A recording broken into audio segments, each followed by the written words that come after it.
भैया आपने बहुत अच्छा जस्टिफिकेशन दिया, या आप वो जो वहाँ के प्राइम मिनिस्टर इजराइल के उन्हें भेजिए, वो बहुत खुश होंगे। आप जस्टिफिकेशन दे देना कि अगर गॉड नहीं है तो बच्चे क्यों मर रहे हैं, आप बताएं। वो ये सवाल पूछ रहे हैं कि अगर आप ईश्वर का अस्तित्व नहीं मानते हैं तो उन बच्चों की मौत को आप कैसे इंटरप्रेट करते हैं? भाई ये दुनिया जो है, जो ताकतवर लोग होते हैं वो एक नाइंसाफी करते हैं। तो ये अच्छा काम है आपके नजदीक, तो नेचर नाइंसाफी पे मबनी है। अरे मेरे भाई, आप नेचर की कहाँ बात कर रहे हैं, तो इंसान की बात। तो फिर जब मैं इंसान की बात कर रहा था आप नेचर की बात करने लग गए। क्रॉस एग्जामिनेशन नहीं। हाँ, अब आप मुझे बोलने नहीं देंगे तो अलग बात है, आप बोलिए, मैं मुझे कोई जल्दी नहीं। जी नहीं, ये क्रॉस एग्जामिनेशन मुझे बोल तो लेने दीजिए। जी बोलिए। ठीक है, बात ये है कि ह्यूमन सोसाइटी तभी साथ में रह सकती है जब वो मोहब्बत से, एकता से, एक दूसरे के एहतराम करके रहे। इसके अलावा पॉसिबल नहीं है, अकेले तो इंसान रह नहीं सकता।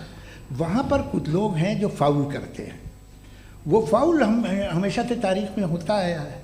आज ये हो रहा है, जो हो रहा है बहुत बुरा हो रहा है, बहुत जालिमाना है, बहुत जाबराना है। उसको आप कहें कि ये बच्चों को कॉम्पनसेशन मिल जाएगा या इसकी इंजेक्शन है, इंजेक्शन तो हेल्थ के लिए दिया जाता है। आप ये कह रहे हैं कि ये बच्चों की जो धज्जियां उड़ रही हैं ये इंजेक्शन है, ये टेस्ट है, ये टेस्ट है, और उस टेस्ट में उनको ऐसा रिकॉम्पेंस मिलेगा जो आपके तस्वुर के बाहर है। ये आप 3 बरस के बच्चे को बारूद से उड़ा के टेस्ट ले रहे हैं। वाह, वो नहीं ले रहा है, खुदा नहीं उड़ा रहा है, इजराइल उड़ा रहा है। जी, ये तो उसको कंडेम अगला सवाल लेते हैं। अगला सवाल लेते हैं प्रोफेसर पुरुषोत्तम अग्रवाल। मुफ्ती साहब, एक निवेदन आपसे है कि कम से कम थोड़ा सा माइक क्लोज एक रिलीजियस और फिलोसफिकल कर मैं प्लीज। एक रिलीजियस और फिलोसफिकल ट्रेडिशन है जो ब्रह्मांड को यानी यूनिवर्स को ही अंतिम मानती है। सर्वम खलु इदम ब्रह्मम, this is Chandogya Upanishad, and it completely rules out the existence और नेसेसिटी, आपके शब्दों में necessity of a creator. The creation itself is the creator. तो एक minute please.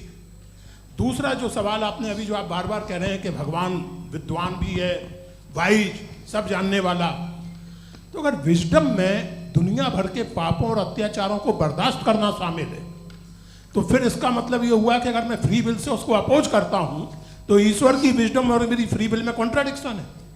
Because when I am opposing whatever is happening in Gaza, then I am opposing the God's will और God's wisdom. जवाब लेते हैं क्योंकि तो God की wisdom में, एक मिनट सर प्लीज सर, ये एक जुमला, गॉड की विजडम है कि गाजा में जो कुछ हो रहा है वो हो रहा है, मैं उसको अपोज कर रहा हूं, तो मैं गॉड की विजडम के खिलाफ जा रहा हूं। एक सवाल। दूसरा ये नहीं, आपने 2 ऑलरेडी। सर आप और सवाल कर लें, लेकिन मुझे 2 जवाब दे। पहले आपने ये कहा, सुनिए मेरी बात सुनिए। इजराइल के गॉड के मुताबिक तुम्हारा ठीक हो रहा है ना? नहीं हो रहा है, ठीक नहीं हो रहा है। मैं बता रहा हूँ क्या हो रहा है, आप तशरीफ रखिए, मैं बता रहा हूँ क्या हो रहा है। Let me complete please. एक सेकंड गाइस, एक सेकंड।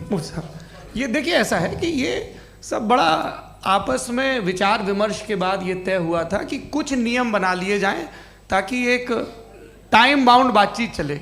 और भाई साहब, आप बड़ा ज़रूरी काम कर रहे हैं लेकिन कैमरे के फ्रेम में आके उस काम को गड़बड़ कर दे रहे हैं। ठीक है गुरु, अब मेरे को कहीं का गुस्सा कहीं निकालना था, सॉरी। नहीं, कोई गुस्सा नहीं है जी। तो प्रोफेसर ने सवाल पूछे, आप उनके जवाब दें, और थोड़ा ये सब लोग थोड़ा ख्याल रखें भाई, सवाल संक्षिप्त रखें जी। आपने 2 सवाल किए। सबसे पहला ये कहा कि हमारे पास ये कॉन्सेप्ट है कि ये यूनिवर्स खुद नेसेसरी बीइंग है, creation itself is the creator. How irrational is this कि मैं एग्जिस्ट करूंगा बाद में, लेकिन अभी एग्जिस्ट कर भी रहा हूं, यानी एक ही टाइम में एग्जिस्ट भी कर रहे हैं, नहीं भी कर रहे हैं। This is not true.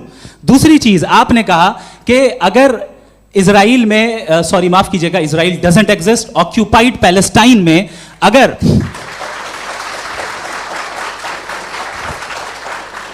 Occupied Palestine में बच्चों को मारा जा रहा है फ्री विल की वजह से और गॉड नहीं रोक रहा, ये कॉन्ट्रडिक्शन है। ये बताइए कि एक एग्जाम में एक बच्चा गलत आंसर लिख रहा है, सुनिए, एग्जामिनर चाहे तो रोक सकता है, क्यों नहीं रोक रहा है? ये कॉन्ट्रडिक्शन है, ये कॉन्ट्रडिक्शन नहीं है।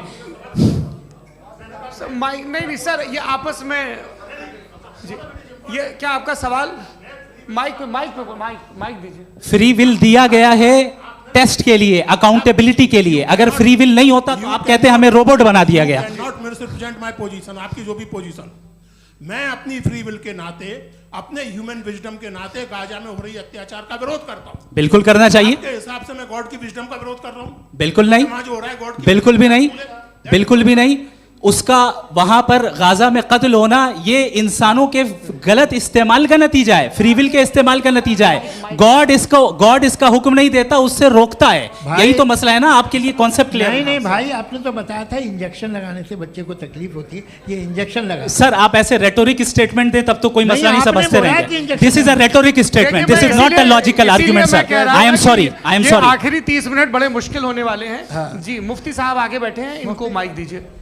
हाँ तरुण, माइक आप अपने पास रखिए, आपको कैमरे का फ्रेम पता है। जी सबसे पहले दोनों को मुबारकबाद। एक सर अपना आप नाम बता दें। आप अमेरिका में शिकागो में रहते हैं, इतना मुझे याद है। बताया आपको, यासिर नदीम अलवाजदी मेरा नाम है। जावेद सर आपसे एक क्वेश्चन है इन्फिनिट रिग्रेस के ताल्लुक से। एक हाइपोथेटिकल सिनेरियो है, मसलन अगर आप सर माइक थोड़ा सा प्लीज क्लोज रखिए। ओके जी अगर आप शायर इसलिए हैं कि आपके कोई उस्ताद शायर थे, और वो इसलिए शायर थे कि उनके कोई उस्ताद शायर थे, और इसी तरीके से हम माजी में पीछे चलते चलते चले जाएं और कहीं ना रुकें, तो माफ कीजिएगा आप कभी शायर नहीं हो सकते। लेकिन आप शायर हैं, आपका शायर एग्जिस्ट करता है, इसका मतलब ये है कि आप कहीं ना कहीं रुके हैं। तो मेरा सवाल ये है कि क्या आप इन्फिनिट रिग्रेस ऑफ कॉजेस को लॉजिकल फैलेसी मानते हैं या नहीं मानते? हाँ या ना? मैं इन्हें लॉजिकल फैलेसी नहीं मानता हूँ, लेकिन मेरा प्रॉब्लम यह है कि जब मैं नहीं मानता हूँ तो I will continue with this logic जो फैलेसी नहीं हो। आप एक जगह रुक जाते हैं जाके, आप कहते हैं ये गेंद कैसे बनी, ये जजीरा कैसे बना, ये समंदर कैसे बना, ये ज़मीन कैसे बनी, और अचानक गॉड पे जाके आपको ब्रेक लग जाता है। एक बार आप सवाल नहीं करते कि भाई इनको बनाने वाला तो इनसे भी कॉम्प्लिकेटेड होगा, वो कैसे बना, उसके बारे में आपने इत्मीनान कर लिया, वो हमेशा से है। तो अगर आप उसे हमेशा से मानते हैं तो फिर ये मान लीजिए कि कायनात हमेशा से है, क्या तकलीफ है? फिर हम वजूद में नहीं आते ना। जी हैं? हम मौजूद नहीं। अच्छा सर सर सर क्यों नहीं हो मैं सकते? बताऊंगा प्लीज प्लीज। जैसे मैंने मिसाल दी आपके शेर की। आपका शेर कभी वजूद में ना आता अगर शायर इसी तरह चलते रहते हमेशा। जी माइक माइक मेरे ख्याल से एक सेकंड। इन्फिनिट रिग्रेस का कॉन्सेप्ट क्लियर नहीं हो पाया, ऐसे रहने दें, लेट्स मूव ऑन सर। ठीक है। हाँ थोड़ा सा मॉडरेटर का भी ख्याल रखें। नहीं नहीं आपने तो रखा है, आपने रखा है। यहाँ पे गौहर रजा साहब हैं, वो भी एक सवाल पूछना चाहते हैं। माइक यार नीचे से ऑन कर दिए, नीचे। पहले तो ये कह दूं कि मैं उन बच्चों से शर्मिंदा हूं जिनको गज़ा में कत्ल किया गया, क्योंकि हमारे होते हुए कत्ल किया गया। लेकिन उससे ज़्यादा शर्मिंदगी इस बात से हुई कि मुझे लगा कि मुफ्ती साहब उसको जस्टिफाई कर रहे हैं। बिल्कुल भी नहीं, आप बहुत ही गलत। मुझे लगा मैं गलत हो सकता हूँ। बिल्कुल गलत मैं है। सवाल पूछ रहा हूँ, सवाल मैं देखिए, सवाल अगर पूछ रहा हूँ। एक मैं जावेद भाई से डिसएग्री करता हूँ। एक सेकंड देखिए, अगर देखिए ऐसा एक सेकंड आप सर वेट वेट, अरे आप कुछ मेरे पहले मुझे अपनी बात कह लेने दीजिए। अगर ऑडियंस तय करेगी तो फिर मॉडरेटर का मतलब नहीं। मेरा आप सबसे ये कहना है, ये बहस दो लोगों के बीच में है, एक तरफ मुफ्ती साहब, एक तरफ जावेद साहब। पिछले 1.5 घंटे से ये लोग अपने अपने तर्क रख रहे हैं। आपकी इनसे इत्तेफाकी हो सकती है, ना इत्तेफाकी हो सकती है। मेरे उस्ताद मुझे सिखा गए हैं कि मुखामुखम में असहमति की गुंजाइश बची रहनी चाहिए। अगर मैं आपकी बहुत इज्जत करता हूं गौहर साहब, आपने जो कमाल की किताबें लिखी, साइंटिफिक टेम्परामेंट, लेकिन मेरी ये गुजारिश है आप सबसे कि यदि आप इन लोगों ने जो बोला उन पर टिप्पणियां करेंगे तो ना वक्त की पाबंदी रहेगी, ना वो अनुशासन। आप सवाल पूछ लें, उस सवाल में जो बात आ जाए वो आ जाए। मैं जावेद साहब से डिसएग्री करता हूँ, इसलिए जावेद साहब से सवाल पूछ रहा हूँ। आपका सवाल जावेद अख्तर साहब से। और सवाल ये है मेरा कि जावेद साहब ने कई बार लॉजिक का इस्तेमाल किया कि साइंस में लॉजिक है और रिलीजन में लॉजिक नहीं है। मेरा ख्याल ये है कि रिलीजन में भी लॉजिक है, लेकिन उस लॉजिक की बेसिस ये है कि आप रुक जाते हैं, जिसका जिक्र जावेद साहब ने बार बार किया, यानी खुदा के तसव्वुर पे आते हुए, गॉड के तसव्वुर पे आते हुए रुक जाते हैं। और इसमें सवाल पूछना मतलब फॉरबिडन होता है। सवाल ये है कि क्या जावेद साहब इससे एग्री करते हैं कि साइंस की लॉजिक अलग है और रिलीजन की लॉजिक अलग है? बताइए सर। देखिए 3 चीज़ें हैं, साइंस है, एक है मंतिक है, इस्तिदलाल है, और एक जो है कुछ भी नहीं है, फेथ है, अकीदा है। मैं अकीदे की लॉजिक का कायल नहीं हूँ। मुझे आप इस्तिदलाल से, लॉजिक से, रीज़न से समझाइए, मैं मानने को तैयार हूँ, मेरा क्या नुकसान होगा। लेकिन ये कि अकीदे पे मैं नहीं जा सकता हूँ। अकीदे का मतलब है कि तुम ये मान लो, सवाल ना करो, ये नहीं। आप सारी बातें करके, बड़ी साइंटिफिक बातें करके एक जगह जाके खुदा के वजूद पे रुक जाते हैं, सरेंडर कर देते हैं। मैं सरेंडर करने को तैयार नहीं। That's all. जी, ये आगे सर बैठे हुए हैं, इनको माइक दीजिए। भाई वो आप पूछना चाह रहे थे ना भाई? हाँ, नहीं मैं ये थैंक यू जी। आपका नाम? आसिम इफ्तिखार। आसिफ जी, पूछिए। सर, जावेद सर से सवाल है कि आपने अपने क्लोजिंग माइक थोड़ा करीब रखिए। अपने क्लोजिंग स्टेटमेंट में बात कही थी कि मज़हब का जो फ्यूचर है वो ज़्यादा दिन नहीं जाने वाला है, लेकिन मैं देख पा रहा हूँ कि जो ऑक्सफोर्ड यूनिवर्सिटी की एक स्टडी है 2011 में हुई है, जिसके 50 एकेडमिशियंस ने इसको अंजाम दिया था, उसमें वो ये कहते हैं कि जो फेथ इन गॉड है वो इनबिल्ट है ह्यूमन नेचर के अंदर, जिसको हम कहते हैं फितरत के अंदर शामिल है वो। और वो ये कहते हैं कि अगर कोई ये समझता है कि मज़हब को वो ख़त्म कर देगा तो ये उसकी गलत फहमी है। तो आप इसके बारे में, इस स्टडीज़ के बारे में क्या कहते हैं? ठीक है। मैं उनसे एग्री नहीं करता हूँ। वो कौन से प्रोफेसर होंगे, ऐसा उनके क्या पास डेटा है, इन्होंने डेटा के बेस होगा। डेटा क्या हो सकता है? फ्यूचर का डेटा तो नहीं हो सकता ना उनके पास, प्रेजेंट का डेटा हो सकता है। डेटा आपने सुना 100 साल पहले का बाद का डेटा? मैंने तो नहीं सुना आज तक। तो आज उनकी ये राय है और होगी राय, ठीक है। दुनिया में तरह तरह की राय है लोग, लेकिन मैं समझता हूँ कि वक्त के साथ इंसान ज़्यादा से ज़्यादा रीज़नेबल और लॉजिकल होता जा रहा है। आज आप देखिए वेस्टर्न यूरोप में क्या परसेंटेज है नॉन बिलीवर्स की, बहुत हाई। वहाँ चर्च खाली पड़े होते हैं। तो अल्टीमेटली तो इंसान कोई ऐसी बात बहुत अरसे तक नहीं मान सकेगा, चाहे गलत या सही, जो उसे, उसके दिमाग को, उसके जहन को, उसकी लॉजिक को अपील न करे। वो कह रहे हैं तो ऑक्सफोर्ड के होंगे, तो कैम्ब्रिज के होंगे, तो मुझे क्या लेना देना। उनका डेटा मुस्तकबिल का नहीं हो सकता है। जी दीपक, हाँ पूछिए। मैं आऊँगा अभी, पीछे की साइड भी आऊँगा, माइक वहीं भेजूंगा 2-3 साल के लिए। जी जावेद साहब, आपसे सवाल है। नमस्ते अरे भाई सर, अगर आप ही लोग तय करना है तो फिर 200 लोग तय कर लें। ये एक साथ नहीं sir, please don't do this sir. Everybody has a right sir, but we can only take selected questions. No sir, ये यंग लोग भी हैं तो इनकी ये अब उतने सुनिए। यंग, भाई आप यंग हैं कि नहीं हैं? एक मिनट, वो कह रहे हैं वो भी आइए, यंग हैं पूछ रहे हैं ना साहब। भाई। आप उनकी नौजवानी पर दावा उनको ही करने थे। हाँ मुफ्ती साहब, आप यंग, हाँ पूछे। अरे भैया सर, मेरा सवाल ये है। कुछ इनसे भी तो पूछो जी नहीं, बस आपसे एक सवाल है। जैसे थीस्टों के पास अपने जो ईश्वर को मानते हैं, उनके पास अपने सोशल गेट टुगेदर्स हैं। 5 रोज़ आज क्रिसमस आने वाला है, होली है, दिवाली है, ईद है।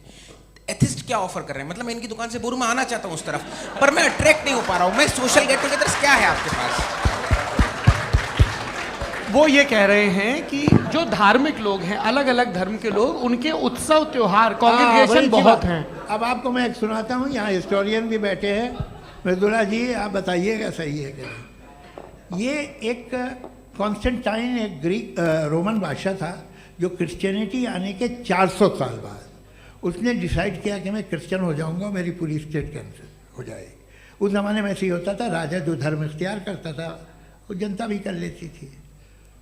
इसलिए कि वो हो गया था बैंकरप्ट, और उसे जो मेडिटेरियन कोस्ट के रिच क्रिश्चियन वो थे मर्चेंट, उससे पैसा चाहिए था।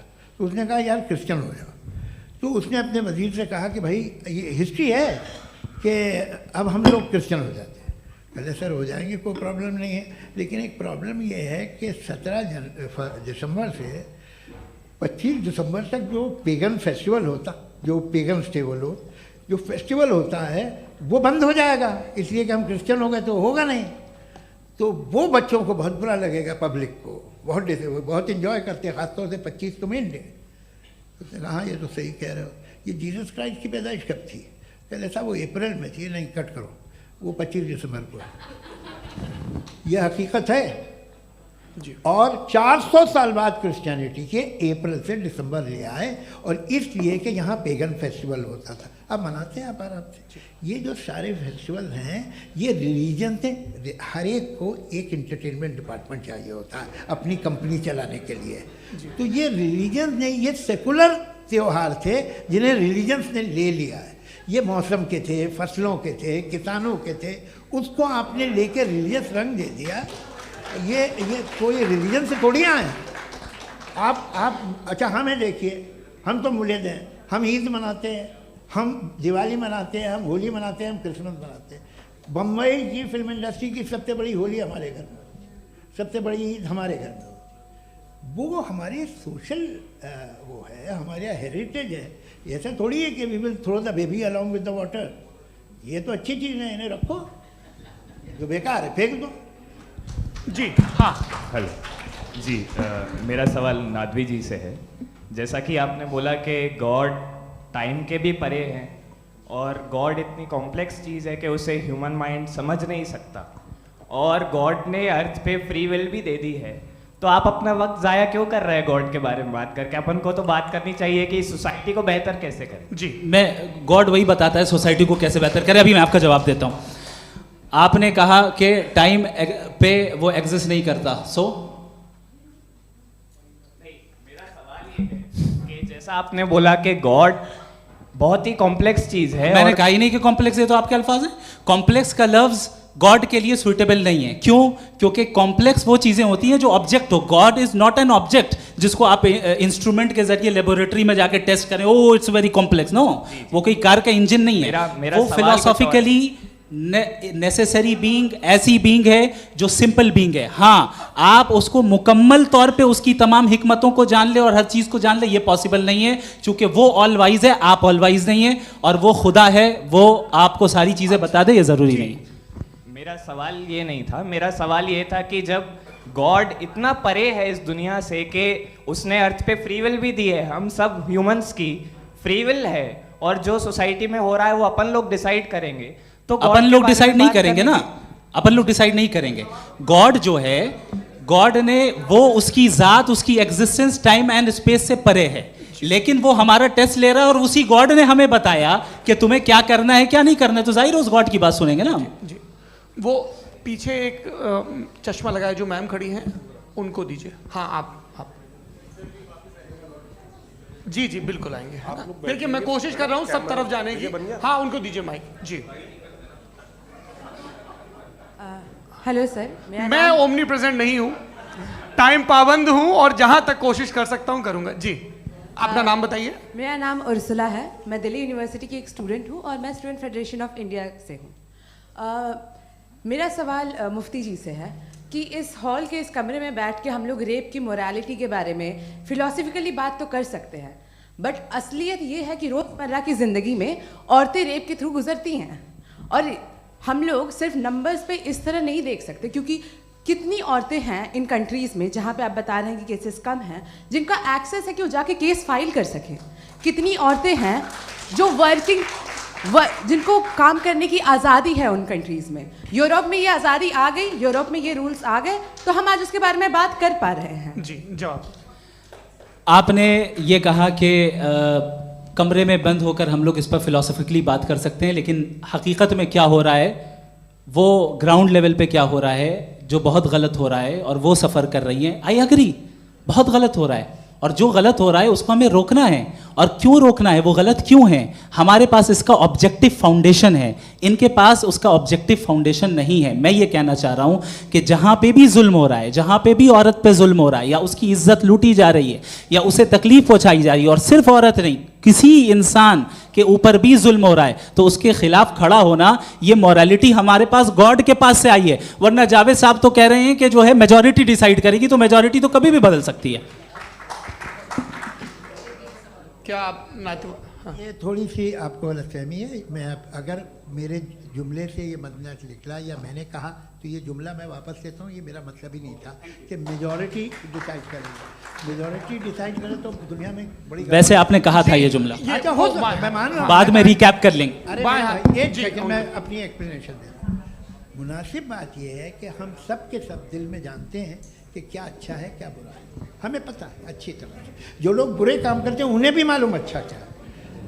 यही तो सवाल था हजरत कि फिर ये मोरालिटी आई कहाँ से? Cross examination. हाँ जी, हाँ, मोरालिटी साथ रहने की डिजायर से आई है। यानी साथ रहकर जो कुछ कह दे, जो कुछ कर दे, वो हो जाएगा? नहीं, तो आप कायदे से रह ही कर सकते हैं जब तक लोगों में मोरालिटी हो, वरना क्यास हो जाएगा। ये आपको कैसे पता? जी हमने देखा ना, जहाँ मोरालिटी का क्यास हो गया, हम देखते हैं। कहाँ पे देखते भाई हैं? तो दुनिया में आप जो ये- कह रहे हैं, आप ये- अभी कहीं मैं पे आप अगर लोगों गलत को हो रहा है इस बहस तो के उसको बाद आप में गलत लोगों देखिए। को आप सर मुफ्ती आप साहब, मैं- एपिस्टेमोलॉजी मुफ्ती की बात कर रहे हैं, मैं ऑन्टोलॉजी की बात मुफ्ती कर रहा साहब, हूँ। मैं इस बहस के फाउंडेशन बाद क्या आप है? दोनों लोगों को चाय पे फाउंडेशन होस्ट करूंगा, वहां पे क्रॉस एग्जामिनेशन कर लीजिएगा। अभी ऑडियंस का हक मार रहे हैं आप लोग भाई, सर जस्ट लोग हैं आप लोग। और ये भाई ये एक ये हाँ बच्चे उधर को- उधर आएंगे, उधर इनको आएंगे। भी। जी सर आएंगे आएंगे। अच्छा सर मेरा नाम लईकुर रहमान है और मैं अलीगढ़ मुस्लिम यूनिवर्सिटी का स्टूडेंट हूँ। और जहाँ तक मुझे पता है कि sir you are also product of Aligarh Muslim University. मैं भी उसी चमन का बुलबुल हूँ। हाँ सर, तो बड़ी खुशी हुई मुझे जान करके कि मैं आपसे मिलूंगा। सवाल सर मेरा सवाल ये है, सर सैयद अलैहि रहमा का नज़रिया ये था कि खुदा के वजूद को अक़ल के दायरे में रह कर के तलाश करना, न कि पूरी तौर से उसका इनकार कर देना। Sir how will you define it? नहीं तो ये तो आप इन्हें बताइए। ये सर, अक़ल सवाल में रह आपसे। के खुदा का वजूद साबित कर रहे हैं। तो सर आपने सैयद इनकार मना किया। कर रखा है, इस वजह से मेरा क्वेश्चन उन्होंने आपसे। यही सर से एक सेकंड, सर सैयद ने यही कहा ना कि जी। अकल से आप खुदा के वजूद को साबित नहीं कर सकते, यही कहा ना भाई। वो उन्होंने कहा कर सकते हैं और वो कर दिया गया आज। वो फोन दो। तलाश करना या साबित करना अकल से अकल से नहीं हो सर सकता। सर अरे सवाल तो सुन लीजिए जी। अकल से नहीं हो सकता है, यही कहा ना आपने। अकल से हो सकता है। अरे वो यही कह रहे हैं भाई, आप बता रहे हो सकता है, वो तो कुछ और। आप अगर सर देखो नौजवान फोन ले लो, वो इतनी ले। कमाल की यूनिवर्सिटी है। अरे भाई दे दो मेरी उन्हें बात जरा तो- एक मिनट, अरे दे दो मेरे भाई माइक। मेरी बात सुनो, नहीं, माइक मैं पे समझ- बोलो ताकि जो लाखों लोग देख रहे हैं माइक दे दो ना। अरे देंगे ना माइक, तुम ठहरो तो। हाँ सर मेरा सवाल ये था कि सर सैयद अलैहि रहमा का एक नज़रिया था अपना कि खुदा का जो वजूद है उसको अक़ल के दायरे में रह कर के तलाश करना है, न कि पूरे तौर से इनकार कर देना है। ये उनका कॉन्सेप्ट था। लेकिन मेरा सवाल ये है कि आप इसको कैसे डिफाइन करते हैं, एक्सप्लेन कैसे करेंगे? मैं आपसे मैंने जानना अक़ल चाहता के दायरे हूँ, में चूँकि you are the product of Aligarh Muslim University. मुझे अकल के दायरे में रख के मैंने बहुत तलाश की, मुझे मिला नहीं। हाँ ये इधर उधर वो चश्मा लगाए जो, हाँ उनको दे दीजिए। जी जी फटाफट पूछिए, बस 5 मिनट है, 5 मिनट में खत्म हो रहा है। हाँ अस्सलाम वालेकुम मुफ्ती साहब। एंड मेरा सवाल जावेद अख्तर साहब से। क्या नाम है आपका? अरे भैया सब मुझे तो पूछ रहे हो। हाँ, फैज पूछिए फैज साहब। तो मेरा सवाल ये है कि अभी जो एथियस्ट है वो problem of evil argument use कर रहे हैं अगेंस्ट मुस्लिम्स, राइट? कि इस दुनिया में इतना सारा ईवल है और अगेंस्ट मुस्लिम तो यहाँ अगेंस्ट थियस्ट। हाँ थोड़ा सा करेक्ट कर लीजिए भाई, पूरी मशक्कत ही इसी बात की थी कि किसी एक मजहब पे बात न टिके। जी तो बेसिकली ये आर्ग्यूमेंट ऐसा है कि इस दुनिया में इतना ज़्यादा ईवल एग्जिस्ट करता है और अगर एक ऑल गुड गॉड है तो वो रोकता क्यों नहीं है? लेकिन इस सवाल में एक हिडन अजम्पशन ये है कि इस दुनिया में ईवल एग्जिस्ट करता है। अब एथियस्ट ये कैसे ऑन्टोलॉजिकली प्रूव कर सकते हैं कि इस दुनिया में ईवल एग्जिस्ट करता है? मैं आपको बताता हूँ, थोड़ा सा समझा। नहीं सर आप हम लोग इनको सुनने आए। नहीं please don't do that. I want to explain ontologically. नहीं हम समझ गए सर, इनको अब जवाब देने दीजिए। अच्छा सवाल पूछ लो। मैं अभी तक क्या था वो मैं थोड़ा सा ऐड ऑन कर लेता हूँ। तुम गुरु, तो हम जब इसका राउंड 13 करेंगे ना तब तुमको स्टेज पे बिठाएंगे। जी तो हाँ जल्दी से। तो देखिए एथियज्म के हिसाब से सब कुछ रैंडमली बन गया है, सब कुछ एटम्स और मॉलिक्यूल्स है। एक पत्थर में और मुझ में सिर्फ इतना फर्क है कि हम लोग एटम्स और मॉलिक्यूल्स का अलग अलग रीअरेंजमेंट है। अब एक पत्थर को कोई इंसान तलवार से 2 टुकड़ों में काट दे या मुझे, according to atheism it is same. There is no evil and good according to atheism. जी अच्छा फैज साहब का सवाल ये है कि हाँ कोशिश भी करते तो इससे गलत सवाल नहीं कर पाते। एक लाइफ फॉर्म है और लाइफ फॉर्म में फीलिंग्स हैं, मतलब लाइफ फॉर्म सुनता है, देखता है, टेस्ट कर सकता है, फील कर सकता है। तो उसकी जो ये जो क्वालिटी इस बबल में आ गई हैं वो जानवर में भी है, इंसान में भी है। तो जाहिर है कि उसे कोई तकलीफ पहुंचेगी, तो चूंकि उसके पास वो सेंसिटिविटी है तो मैं करेगा। पत्थर में वो सेंसिटिविटी नहीं है। तो ये क्या सवाल हुआ कि अगर पत्थर को काटा तो पत्थर को तकलीफ नहीं होती, तो आपको काटे तो आपको क्यों तकलीफ हो? बैठ जाइए। जी हाँ अगला सवाल। हाँ पूछे जी जावेद अख्तर साहब। अरे भैया सब आप लोग मुफ्ती साहब को छोड़ रहे हैं, मेरे ही पीछे पड़े हैं क्या? फिर चलो बोलो भाई। You asked how God can exist when children die in Gaza. हाँ? You asked how God can exist when children die in Gaza, and you also mentioned the rise of atheism in Europe. But the same events also are leading many atheists and non-believers to turn towards faith. How do you interpret this contradiction, where suffering pushes some away from God, yet brings others closer to belief? देखिए, आपको एक बात बताऊं, दुनिया perfect तो कहीं भी नहीं है, हर जगह कुछ खामियां हैं। बेटा एक मिनट, मैं आप ही को कहेंगे, देखो वो तो कुछ खामियां, कमज़ोरियां, खराबियां सब जगह है। लेकिन अगर देखोगे ईमानदारी से कि दुनिया सबसे ज़्यादा महज़ब कहाँ है, एक आम शहरी को कहाँ हुकूक हासिल हैं, वो बोल सकता है, अपनी मर्ज़ी से काम कर सकता है, अपनी मर्ज़ी से राय दे सकता है, हुकूमत के ख़िलाफ़ बोल सकता है, बरसरे इक़्तिदार लोगों के बारे में बोल सकता है, सरमायादारों के ख़िलाफ़ बोल सकता है। तो आपको ये स्कैंडिनेवियन कंट्रीज़ में मिलेगा, वेस्टर्न यूरोप में मिलेगा। मैं नहीं कह रहा वो परफेक्ट है, बिल्कुल नहीं, वहाँ बहुत ख़राबियाँ भी हैं, परफेक्ट तो कोई।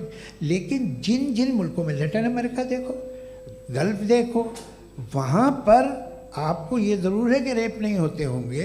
रेप की ज़रूरत क्या है भाई, उसको तो ख़रीद लो, घर में रखो, सड़क पर रेप करने की क्या ज़रूरत है। मगर सुनिए सुनिए सुनिए, मगर हकीकत ये है कि वहाँ शख्सी आज़ादी राय देने की, बोलने की नहीं है। जी, ये एक आखिरी सवाल मुफ्ती साहब से। हाँ मैम, इनको माइक दीजिए। शुक्रिया। मेरा नाम मनीषा है, मैं हरियाणा से आई हूँ। मैं मुफ्ती साहब से एक बात पूछना चाहती हूँ। आप बार बार जावेद साहब को कॉन्ट्राडिक्ट तो कर रहे हैं कि आपने ये कहा, लेकिन आप भी अजम्पशंस के बेसिस पे बात कर रहे हैं। आपने खुदा के होने का कौन सा प्रूफ पेश किया है, खुदा की एग्जिस्टेंस का? अब इस सवाल को अलग रहने दीजिए, कौन एथीस्ट है कौन नहीं है। और दूसरी बात जो आपने एक छोटी सी कही थी कि ये फ्री विल का इस्तेमाल करता है इंसान अपनी, लेकिन इस फ्री विल का इस्तेमाल में मतलब खुदा ने ये दे दी सबको ये इजाज़त कि वो कितना घिनौनापन और कितने ज़्यादा ख़राब से ख़राब तरीके इस्तेमाल कर सकते हैं। जवाब सुनते जी। आप फ्री विल को मानती हैं ना, या अब कहती हैं कि फ्री विल नहीं है ना, मानती है ना? तो अब आपके पास इसका कोई एक्सप्लेनेशन नहीं है कि अगर एक इंसान उस फ्री विल का इस्तेमाल करके गलत काम कर रहा है और बच के अच्छी ज़िंदगी गुजार के निकल जा रहा है, उसका कोई रिकम्पेंस नहीं है। हमारे वर्ल्ड व्यू में जो इंसान गलत काम कर रहा है उसको भी रिकम्पेंस यानी उसका बुरा बदला मिलना है, और जो सही काम कर रहा है उसको सही बदला मिलना है।